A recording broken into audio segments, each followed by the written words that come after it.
Hello everybody, I'm here with Keith Howes, a very good friend of mine, a journalist and an author, and also a film critic. And we went to see a film on Monday night, a 1961 British film starring Dirk Bogarde and Sylvia, Syms, set in London in England, and it was called Victim. Keith, what was Victim about? Victim was about a time which for many people now would seem, well, almost like medieval England.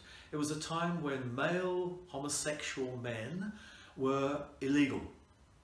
In other words, any relationship involving same-sex partner, any relationship with any aged person who happened to be of the same sex was a prison offence, an imprisonable offence. You could go to prison, I think, for up to 2 years, probably sometimes more, and it was appalling. And it led to many people committing suicide, and one of the reasons they committed suicide is because unscrupulous people blackmailed them when they knew that they were homosexual or they knew they had a relationship with another man, and they would basically extort huge amounts of money, and if they didn't pay up, well, they published the photographs. They had photographs of them in compromising situations. They'd write to their parents, they'd write to their bosses, they would telephone and, in other words, ruin that person's life. And Victim is about a law that was called a blackmailer's charter, because the law said that any homosexual relationship, male, was against the law. So it was perfect for blackmailers. And in the film, Dirk Bogarde plays a lawyer who's soon to be a QC, who is run by somebody who he had a sort of relationship with, and this somebody is being blackmailed. And that is the crux of the film. What does Dirk Bogarde do in a situation where he could just run away, he could just pretend that this person didn't exist, but he has to stand up and fight. The film was shot in 1961 in black and white, which isn't unusual for a film of that era. But do you think the fact it was filmed in black and white added to the atmosphere? Undoubtedly. Of course, in those days, generally black and white was used for a serious film. Although, interestingly, the same director made a film about race relations in Britain called Sapphire a couple of years before, which was in colour, and it looked great because it dealt very much with the West Indian community. So there were scenes in coffee bars and cafes and restaurants and dance clubs where there was a lot of colour and movement. Victim, I think, benefited enormously from being set. It looks as though it was filmed about February, March. So you've got the no leaves on the trees at all. Very, very bleak and very atmospheric. Brilliant cameraman, Otto Heller, who had made many, many films. He started his career in Germany during the 20s and 30s. It added so much. It was crisp. You really felt the cold. There were a couple of scenes where Bogarde and his wife have a discussion outside their house, and it's a wonderful scene. Hammersmith Bridge is in the background, it's all misty. As a piece of London film history, it's superb, isn't it? That's something I found. I'm originally from London. I was brought up in London. Keith used to live in London before moving to Sydney in 1986. And many of the scenes in London were instantly recognisable. You had the Strand, you had the King's Road, you had Victoria, you had Cecil Court, you even had the Salisbury, which is a bar in central London near the Strand. That was really the hub of the film. The film has something like 22 characters, 12 of whom are gay. There's a couple of other characters who are ambiguous. And how do you get so many characters together in one place? Well, obviously a pub. But this pub, of course, is a real pub. It's the Salisbury. It's still, of course, there. And it used to be a gay pub. In other words, it was frequented by many gay men and some women, but generally gay men. And brilliant that they were filming there, isn't it? I mean, it gave the authenticity of those scenes were brilliant, because I'm sure that a lot of the audience of that film would have been gay men, and they would have seen the Salisbury, and I think it was a deliberate nod to them. I think it was probably the glimmerings of what we now call the gay community, or what I call the gay community, the sense of a sort of community where you could be yourself, you could relax. In not totally, but more or less. Of course, the alcohol helped, but it was convivial. There was a sense of conviviality about the whole thing, and that when times were tough, you went with your friends to a pub like that, and you were able to help them. Maybe a love affair had broken up, maybe there was some danger, and that I thought was brilliantly conveyed in Victim. What I liked about Victim was, we've just talked about Salisbury, is the fact that it's very authentic in the terms that many gay men would frequent the pub, but there was a scene with a woman in it who, quote unquote, is what some might consider, and I know it's a pejorative term, a fag hag, and the manager of the bar, possibly the owner, but the publican, who's very homophobic. He's taking all this money off these gay men, but behind their backs, he detests homosexuality. I think that there have probably been quite a few of those people in our post-liberated world who have found us a very nice pot of gold, you know, to use and to basically abuse behind our backs. But of course, they are now hopefully in the minority. But they also serve in many ways as the outsiders, the heterosexual majority who are doing a commentary and presenting both views. There's also a senior officer in the film and his junior, who I think is a sergeant.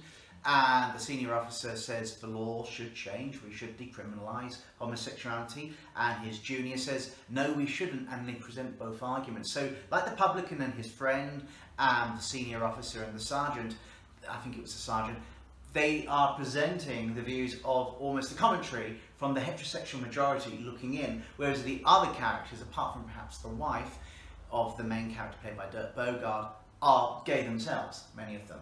Yes, I think the film very well depicts the fact that you can't tell a book by its cover, because the younger policeman is actually the homophobic one. The older policeman, who you would think would have more conservative views, is the one who is more liberal. And in a couple of the scenes in the police station, you'll see a poster with the avuncular face of Jack Warner, i.e. Dixon and Doc Green. Older people will know who Dixon and Doc Green were. He was the public face of the London Bobby, and it's supposed to be based on a PC called Harry Daly, who was an openly gay policeman. So that's another. He was in Hammersmith in the 1930s. He was. And also the publican that William's talking about is avuncular. He's someone that you think, oh, loves his gay friends. No, not at all. The mask slips. And I think this is what makes the film so very potent, because it's showing that basically for gay men in those times, you couldn't really trust anybody, and there is a particularly unpleasant gay character who actually is not on the side of the gay people he pretends to be friends with. So there's a sort of labyrinthine quality to it, which that noir black and white photography really encapsulates so beautifully. Definitely, and it makes the film almost more enigmatic and mysterious, and it adds to the because suspense. it is a thriller. It makes no bones about the fact it's using the thriller form to sweeten the pill of the law has to be changed. I mean, very few films are made about changing a law. I think I can't really think of any other ones that have been so blatantly against a law which is regarded as not only unjust, but also a killer. It basically kills people, and we see certainly one person killed in this film who shouldn't die. Do you think the film is as poignant today as it was back in 1961? I think it is poignant, but in a different way. It's in a different way because now, when I see it, I can see that I could have been really any one of those characters, almost any one of those characters, and the fact that I'm not, and the fact that I've had a rich and fulfilling gay life since I was 21, which would have been in about 1969. I've had a great time with meeting so many people of all kinds. I mean, one of the great things, of course, about being gay is the class divisions evaporate, really, and that we supposedly cross all boundaries. Probably there are a few boundaries we don't cross. But anyway, at least we're offered the opportunity of being universal, of having a universal intelligence, that we don't discriminate, and that we're open, I think, to many things that a lot of people think are objectionable because they're too broad. I think we're not a narrow community. That's my experience anyway. And of course, the blackmailers in the film, and we're not going to say who they are. It's a mystery. Of course, one of them has a speech which is only too common, is the, I can't bear the thought of them. Ugh, what are they doing with one another? It makes me feel sick. That I found quite interesting, because I found that character quite one-dimensional. I think today there would have been a little backstory about why that person, I won't say whether they're male or female, has such a hatred for gay men. I would disagree, William, and I disagree because only a couple of weeks ago I heard on the radio, on the internet, there's a radio show, a weekly radio show that goes out in Britain, I listen to it, and the presenter, who is from Ireland originally, worked on Irish radio, and his boss happened to be a gay man. They used to go out for a drink occasionally, and the gay man said, you know, how do you feel about me as a gay man, and do people talk about me behind their back? And he said, well, yes they do. And he said, but not in a nasty way. He said, well, I don't care, you know, but I really would like to know how you feel about me being gay. You know, I'd like an honest thing. And this chap, who's now a top radio presenter, said, well, the thought of two men naked makes me feel sick. It makes me feel sick. And he just went into this rant, i.e. in 2017, about a conversation he'd had some years ago. And he didn't qualify this. He didn't say it makes me feel sick like thinking of my parents having sex, or, I don't know, putting my foot into a dog turd. How is he to feel sick about something? Would he feel sick about Michelangelo's David having sex with David Donatello's Apollo, if they were beautiful, smooth Greek gods? What is this? I think it's a let out. It's a let out cause.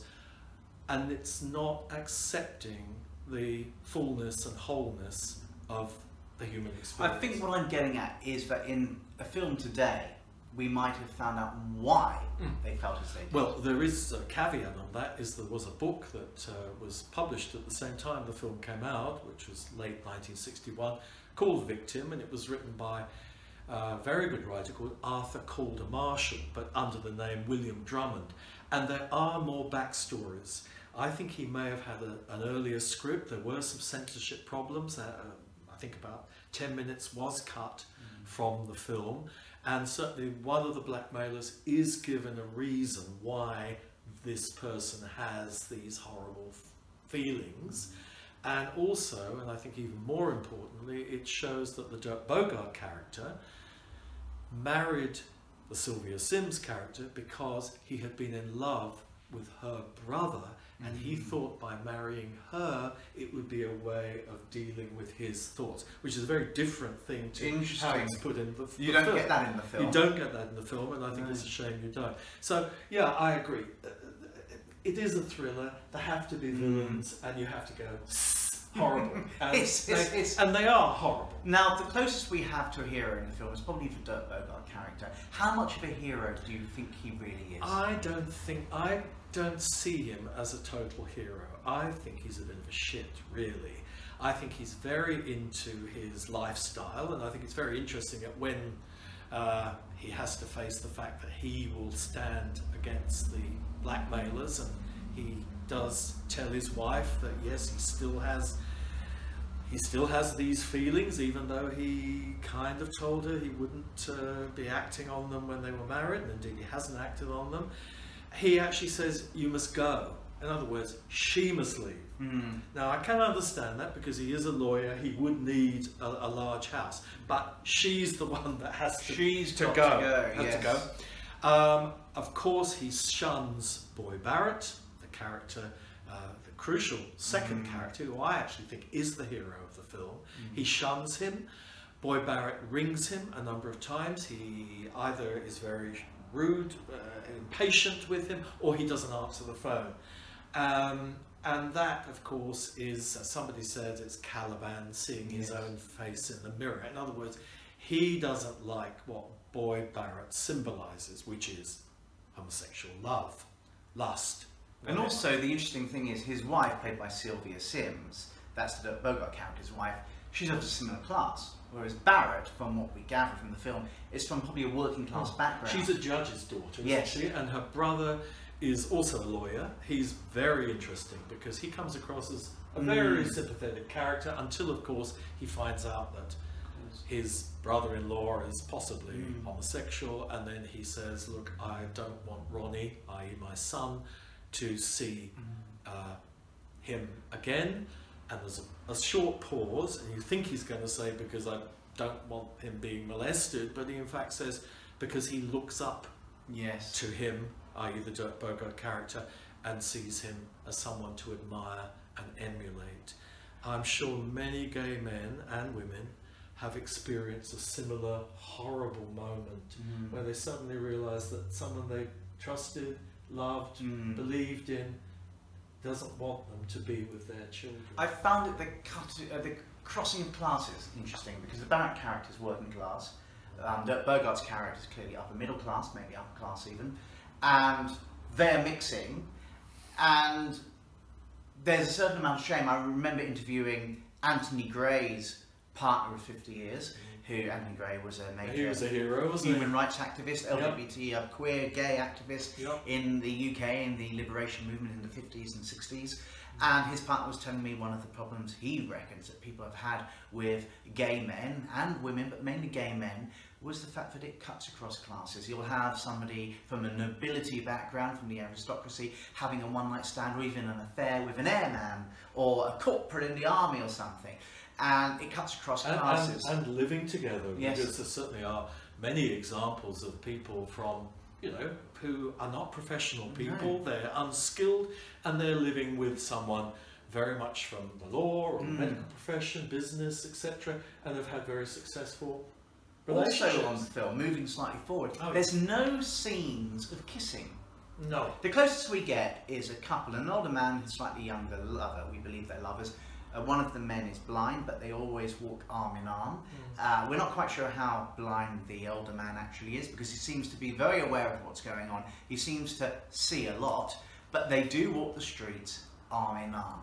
And in a way, the fact he's blind is almost a cover for that. But there is no kissing, there's no embracing on the film, despite the fact that it's about homosexuality. Well, actually there is one embrace, and this is an embrace between two people who answer to the love that dare not speak its name in this film, heterosexuality, which is called normality. Oh yes. And it's a particularly unpleasant scene, and usually draws a lot of hoots from a gay audience. And it's when Boy Barrett's friend, old friend, male, is asked by Boy Barrett to help him, and his wife, somewhat portrayed as a slightly unsympathetic, blonde, ditzy character, says, you know, you don't go near him, don't touch him, he's horrible, and all that stuff. And I think he says, he hasn't got what we've got, Sylvia, and I remember that. And I think of all the scenes, that's the one that has dated it the most. It's really quite unpleasant. How do you feel gay men in general are depicted in the film? Well, I like the panoramic effect of them. The fact that there are 22 characters, 12 of them are gay. That's pretty good. I think there are very few films where you get characters who are gay portrayed by excellent actors. I mean, we're talking the creme de la creme. Now, a lot of actors didn't want to be involved in this film, so the actors that are in this film are really in this film. They're really behind it, and most of them are heterosexual. Charles Lloyd Pack, for example, the father of Roger Lloyd Pack, Vicar of Dibley, he had, I think, been married, according to Roger, about 3 times, and he said he was, you know, the most heterosexual man he'd ever met, and yet he is brilliant as the gay hairdresser, who is presented, yes, as rather pathetic. Someone calls you pathetic old sordid, but remember, listen to what he says. I've been to jail 3 times for what I am. Nature has played me a dirty trick. Now, I think he has every right, after being sent to jail 3 times, to say nature's played me a dirty trick, and I'm going to Canada. Now, he's not saying, yes, we should organise and go on the streets and have gay liberation, because it was an unimaginable future then. I think that's what's so difficult for people to realise, is there was no gay liberation in the sense of a mass movement. Yes, there were pockets in America, particularly, of course, in Holland and Scandinavia, but not in England, Britain. They just weren't there. So having those different gay characters, they are individuals, aren't they? The car salesman is repulsive actually, but yet believable. It is believable. But the character we haven't mentioned is the friend of Boy Barrett. His name is Eddie Stone. Yes. And I think the use of the word Stone is very good because he's the dependable gay guy. He's very modest, very self-effacing, but he's the one that helps Dirk Bogarde catch the blackmailers. And I think because he's so brilliantly played by Donald Churchill, who was later a writer, very successful TV writer as well as an actor. I think one forgets Eddie, and he's a railway ticket seller. He's an unsung hero. He's an unsung hero. And I have to admit, before this interview, I'd forgotten about his character. Well, because you would. And that's what's brilliant about the film. It is manipulative, but it's manipulative in an honest way. It's manipulative for the drama. It's manipulative, I think, for the timelessness of the film, even though it's obviously the early 60s, but yet generally people look pretty much as they look today, don't they? I mean, there are no tattoos. As do the streets. The streets, yeah, I mean, I was there just a few months ago, it could have been... What I found interesting in terms of depiction of gay characters were that, for me, many of them were stereotypes. There was no real strong gay character. They were men who were getting into blackmails. They were stereotypes of being an actor, a hairdresser. The one hero, the closest we got, apart from the unsung hero we just mentioned, was Dirk Bogarde's character. But even critics at the time were saying that one of his strengths was the fact that he stayed with his wife, and the fact that apparently he didn't act on his impulse with the previous two men who fell for him. As if it's a strength, whereas now I think people would say, why couldn't he be true to himself? Why couldn't he be liberated and come out? Instead, he stood up for himself and he stood up for the others. Why couldn't Dirk Bogarde come out? I mean, he was a leading man of the British cinema. Let us not forget that. But we must give him credit for starring in such a film. Absolutely, because a number of actors turned down that role, and just as interestingly, a number of actresses turned down the role that Sylvia Syms actually played, and I'm glad they did, because she is so magnificent in the film. I think if she wasn't so good, we wouldn't have the body and the conviction that it has, because she is so beautiful. She's a beautiful character. You love her, and you can understand why she loves him and why he loves her. We both love the film. Does it have any failings, in your view? I've said what mine are, perhaps. The music, of course, is a little over-dramatic, but there's not very much music in it. But at the beginning, it's all, you know, crashing piano and but of course, it's meant to get your interest, you know, to shake you up. And the opening scene, I think, is one of the best. It's a shame the credits are over the scene.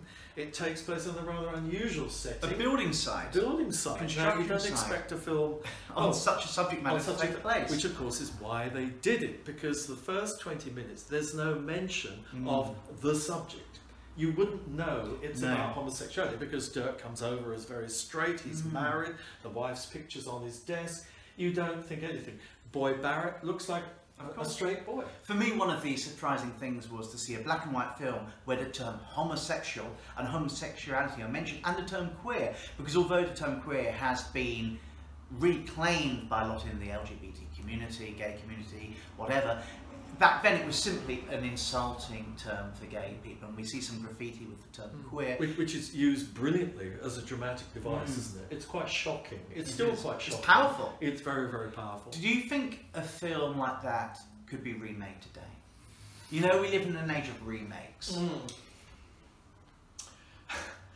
I don't want to say make it as a musical. Or singing or dancing. I mean, I would love to see what one of our great gay writers, you know, Russell T Davies or Jonathan Harvey, would actually make of it. You know, to make a new version with maybe a world of tomorrow where things start to enclose again, where our rights are put in jeopardy. I think it could be made again, and I think the remark that the publican makes about the burning of witches, I mean, he more or less said, well, at least they don't burn you now. Yes. Is, well, I hope it's going to be true for the rest of time. But I think that oppression and hatred and scapegoating are always going to be with us, and they're great dramatic themes. They are wonderful themes.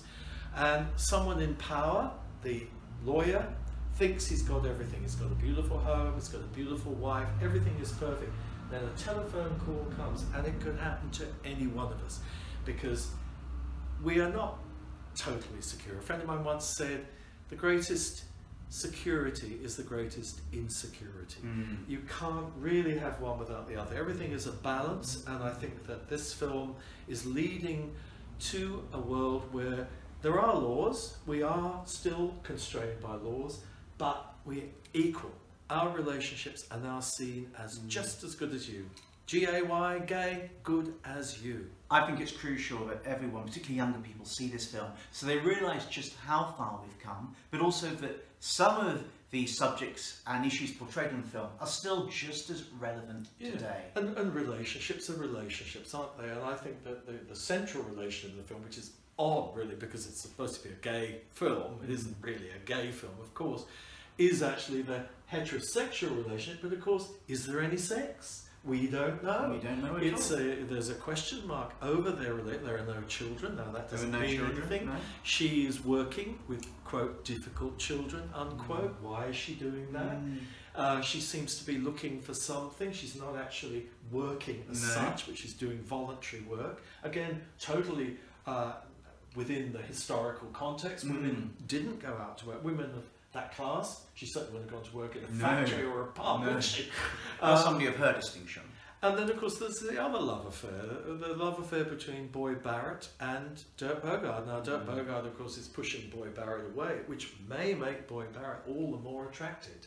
And that is one of the moral points of the film, is should you say to someone who's obviously in love with you, look, I'm sorry, I'm married, you know, I can't keep giving you lifts. And, of course, that is the problem with the film, isn't it? When he tells Boy Barrett that the relationship is over, there is a photograph taken, and that starts the blackmail.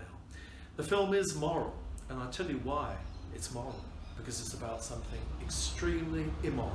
It was immoral then, it's immoral now, and it's immoral tomorrow. And that is blackmail, that is extortion, and I think that's what makes the film so powerful, that there is no doubt what the filmmakers are saying.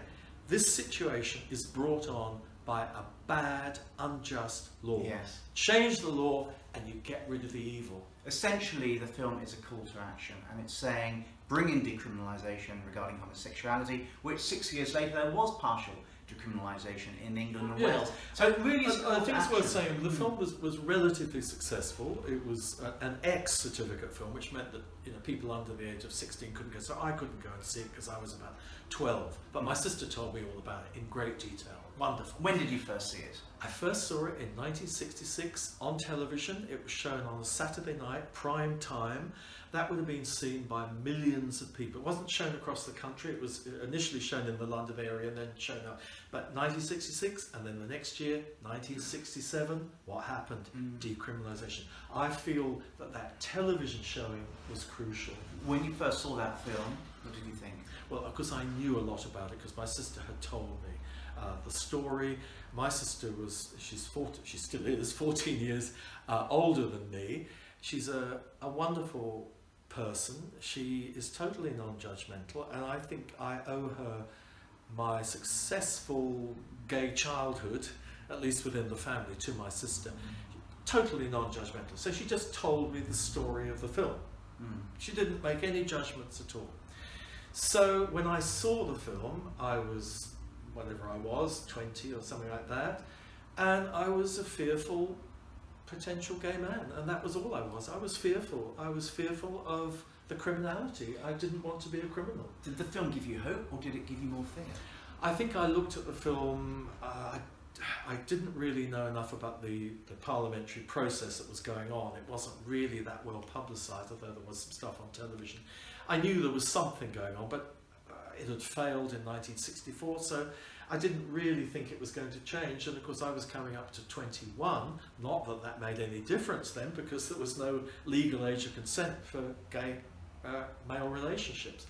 I don't know how I felt. I admired it, and of course I admired the Dirk Bogarde action of Dirk Bogarde, but by that time we'd seen him in The Servant, which is a very different gay film. That was a couple of years more later. Decadent, and you and I watched the film a few years ago.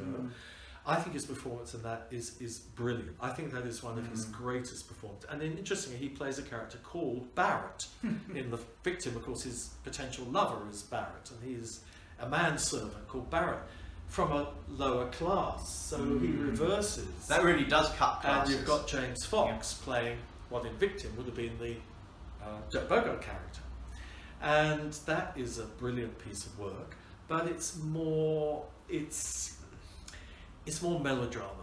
It's more melodrama. I think Victim has more shades to it, even though it's a propagandist film. It is there to change the law. That's undoubtedly. It has a few kind of corny elements to it, but I think essentially it keeps moving. Yes. It's electric. It has some electric moments, and of course you've got the whodunit aspect. Of course. Any of these people, apart from perhaps the Sylvia Syms character, could be the blackmailer. That's what's so good about the film, is that the red herrings are genuinely red herrings. And I think in terms of morality, we've touched upon it. For me, the morality of the film is saying that the law is wrong. It's not so much moralising on whether homosexuality itself is really right. go into It doesn't. that. No. It doesn't. It's more about the law itself. No, you couldn't really say you come out of that film thinking, oh, I can't wait to start a gay relationship, because the only one that you really see is between the blind man and his, well, it could be his helper, couldn't it? It could be his helper, younger lover helper. You don't know, but what's interesting, they wear the same striped shirt. And of course, in those days, striped shirts were really like suede shoes, you know, kind of indicators of deviance. And it's interesting, it just came to me that one of the characters, those two characters, is blind, yet they are possibly the most observant characters in the film, particularly the blind man himself. That's right. Nothing passes him by. He misses nothing. And they really are the only camp element of the film, that they are definitely unusual people. And there's a kind of Dickensian quality about them, which is interesting because the scenes by the new theatre in Shaftesbury Avenue, that happened to be the time that Oliver, the musical, had first appeared in London, which was, of course, a totally revolutionary show because it's scenery and it's songs. It was a British musical that was brilliant. And someone does mention Bill Sikes. Yes. And you've got to remember that actually Oliver Twist, which is what Oliver is based on by Charles Dickens, has a kind of gay paedophilic aspect to it. It's about it's about the exploitation of children and the rescuing of children by bachelors. There's a couple of men in the film who are the goodies, who you could say were a gay couple. So there's that element as well. There's like Dixon and Doc Green, there's been Shakespeare mentioned, there's Oliver, there's Dickens. There's a lot going on in this film. Absolutely. And the more you see it, and I've seen it probably about 10 times now, and I've introduced it to gay groups, and I just see more and more in it. I'm still electrified by it. I think it's powerful. I think it's dramatic in the best sense. And I think it's one of the best British films of the 60s, because I think it stands up with some of the films like A Taste of Honey, which is also brilliant, also has a gay character in it. And it has actually aged better than a lot of the swinging 60s films, because it is more cogent, it's shapely, it's sculpted, it knows what it's doing, and of course it's passionate. And a lot of British films aren't passionate. And this is why I think the involvement of Sylvia Syms, who comes very much from the left, she was very much an outsider. She wasn't an English Rose. She didn't always say the right things in interviews. She was vehemently a socialist, she and her husband. And I think she brings a most interesting flavour to this film. Absolutely. Something very different to British films. I haven't seen it. She's neither upper class or middle class. There's no snobbery. There's no snobbery at all. None. She's very open. And you realise that this is probably just the person who would be perfect for a man like Dirk Bogarde in the film, who is quite cold. I think he's quite a cold actor anyway, which I think kind of deflects from the heroism, which is not to in any way undermine his very great sacrifice. He sacrifices his career. He's got a lot of coldness to character, but I also see a lot of pain in the character. There's a lot of pain, and this has been criticised by more recent viewers, but I think the death of Barrett affects him terribly in Hugely. the film. There's only one tiny scene where he's outside the church. You don't see him cry, you don't see anything. But I think Bogarde's performance, from that moment on, he is in anguish. A masterful performance. Well, Keith Howells, is there anything else you want to add? It's wonderful for me to not only see this film in 2017, but to know that William was seeing the film as well, and so good to get it through your eyes, William. I loved it, and I'd see it again. A Highly lot of recommended. people look down on the film. They kind of see it as dated, it's old-fashioned, it's a bit corny, a bit clunky. I don't think so. I think we should be watching Victim probably a few times over a decade, just to keep making sure, be vigilant, that we don't slip back to being victims again. I totally agree. Everybody should see it. We can shake hands now. I love shaking hands. Thank you. That's a long hand. I love this touch. It's very huggy. We'll talk to you soon. Thank you. Bye.